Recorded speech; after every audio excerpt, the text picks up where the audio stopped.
Week 4 of the NFL season is here, and we've got a terrific game on Thursday night between a couple 2-1 teams in the NFC West, in the Arizona Cardinals and the Seattle Seahawks. We're going to make some money on Thursday Night Football. We've got our betting expert, Mason Cameron, with us here today. Mason, before we dive into your favorite 3 bets in Thursday Night Football, how have the Seahawks and the Cardinals done betting-wise, at least this year? This year, it's been a little back and forth. Both teams sit at 2-1 against the spread, but it doesn't come the same way. Arizona, they held on versus New Orleans in week 1. They covered as 6-point road favorites. They let Carolina back into it in week 2. They dropped the -7 by a couple of points. And then last week, they lost to San Francisco, but they did end up covering at 1.5-point underdogs. They only have one other team in the NFL that has a lower spread differential at 2-1 against the spread, and that's the Jets. And that's not a great look. They're sitting right there at about even. That means that they're really getting close matchups in these spreads. Not something you definitely want to see from a team that you want to bet consistently, especially a team that was so good against the spread last season. When you look at Seattle, they dropped week 1 against that same San Francisco team, but they blew out Pittsburgh, blew out New Orleans in the last 2, and they have the second highest spread differential in the NFL. So that's a really good mark. And then when we see these two teams against each other, in recent history, it's been a bit of a one-sided matchup here. Seattle's won their last 7. They're 6-1 against the spread. Now, granted, that dates back to the days of Cliff Kingsbury and Pete Carroll. But it's been more of the same with Mike McDonald and Jonathan Gannon. The Hawks won both of their games late last season as dogs, so they won straight up. So it's been quite a one-sided affair. Absolutely. So, yeah, good teams win, great teams cover. Both of them 2-1 in the year, and more importantly, both of them 2-1 against the spread this year too, Mason. All right, let's dive into your first favorite bet of the week. Before we get to the player props, let's talk about the spread and who do you like between the Cardinals and Seahawks straight up? So for me, I really love Seattle here. This line has moved quite a bit. It actually opened at +1.5 depending on where you're shopping, and now it's slid all the way to Seattle being favored on the road by 1.5 points. And I mean, they're just clicking in all 3 phases. Top 8 grades in offensive, defensive, and special team grading. I mean, on offense, they have 4 players in the top 5 graded at their position. And Sam Darnold, 91.9 PFF grade. That's first in the NFL. He's not a one-hit wonder. He's not a one-hit wonder. He apparently learned a lot from his time over in Minnesota, and he brought it with him to Seattle. And one of the reasons why they're so successful is they're still putting him into positions to win. They stay on schedule on early downs. They have 6.1 yards per play on first and second down. That's tied for the 5th best in the NFL. And they have a 38.4% successful play rate on those early downs, and that's 3rd in the NFL. So that's a really good look. And then they just pick their spots to attack downfield, and Sam's hitting those throws. They're 3rd in explosive pass play rate. And that's just something we want to see. When we talk about defense, we'll get into a little bit more later when we talk about some of the props, but this is a difficult team to run on. Yeah. Top 5 in run defense grade at 76.2. 8th lowest successful play rate allowed on runs. And like I said, we'll jump into more of that later and how that's going to affect the Cardinals and their running game. But then we have to go over to the special teams.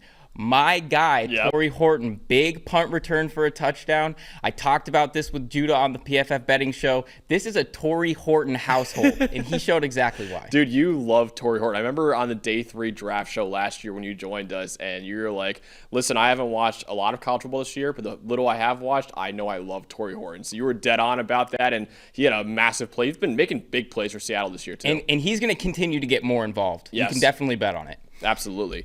All right, so Arizona, obviously, they're not doing too hot. There's a lot of injuries, right? Unfortunately, James Conner out for the season, too. So I think it kind of plays into your part of Seattle -1.5 here. Yeah, and this is a really disappointing part because I had high aspirations for Arizona. They were one of the best teams to bet on in the NFL last season, one of the best cover rates in the NFL. And they're still doing decently well, but they're not in it like they were last season. They were really commanding some underdog victories. And when we look at it, they're just banged up. Like you said, James Conner out for the season, likely going to be missing Will Johnson for a 2nd straight game. And that's a huge hit because the rookie's been excellent for them in the secondary.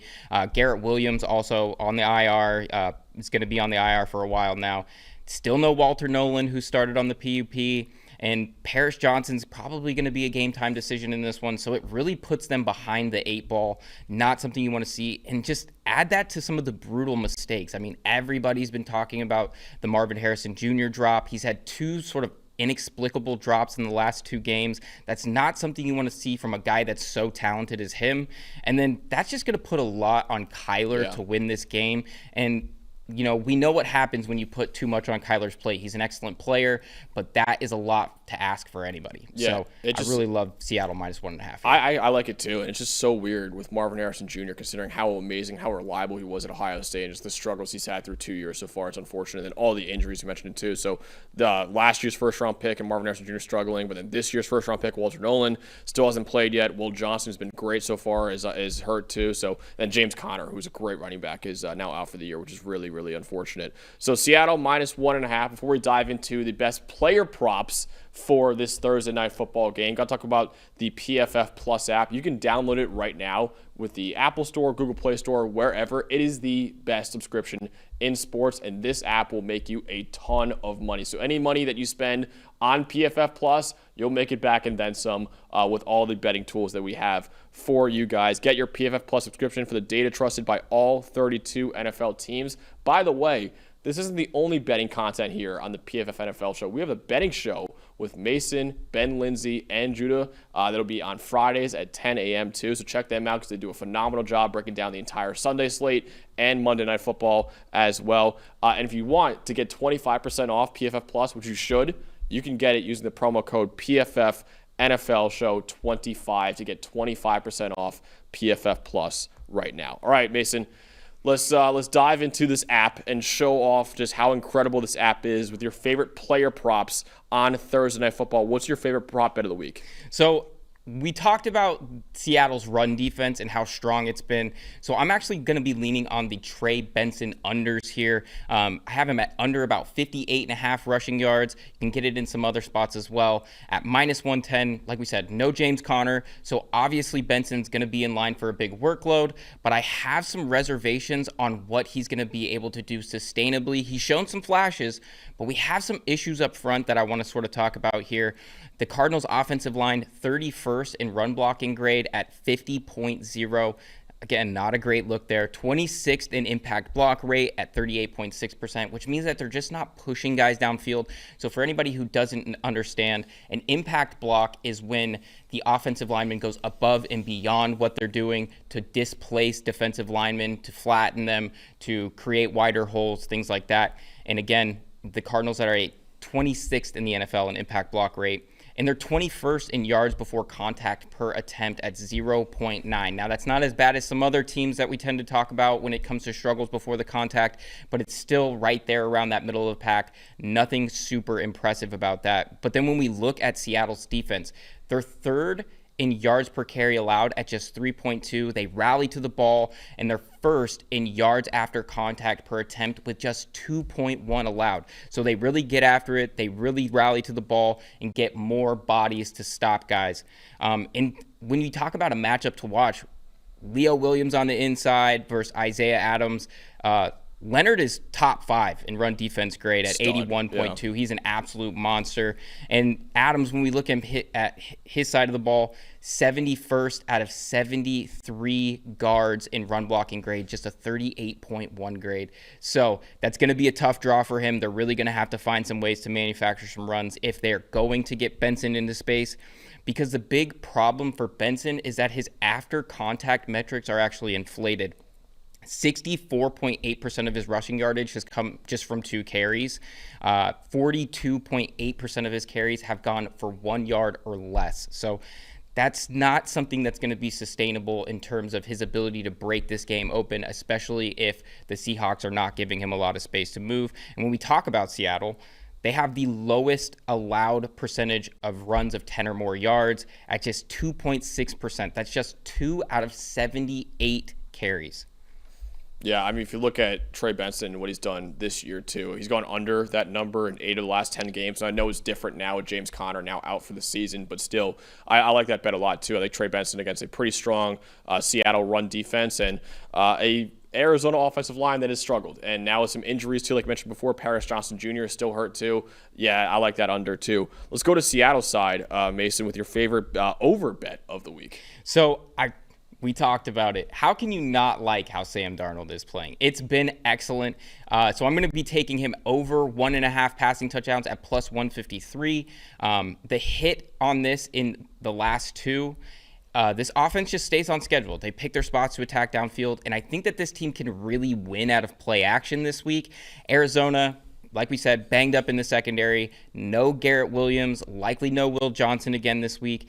And they haven't really faced too much play action, just about 13 dropbacks, and they've struggled anyway. They've allowed a perfect 100% completion percentage, no forced incompletions, every single ball gone quarterback to receiver in hand.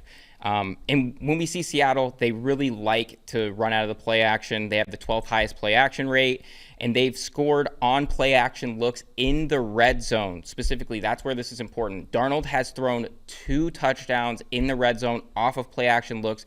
They like to use it when they get down there and when they feel like they have a matchup that they can exploit.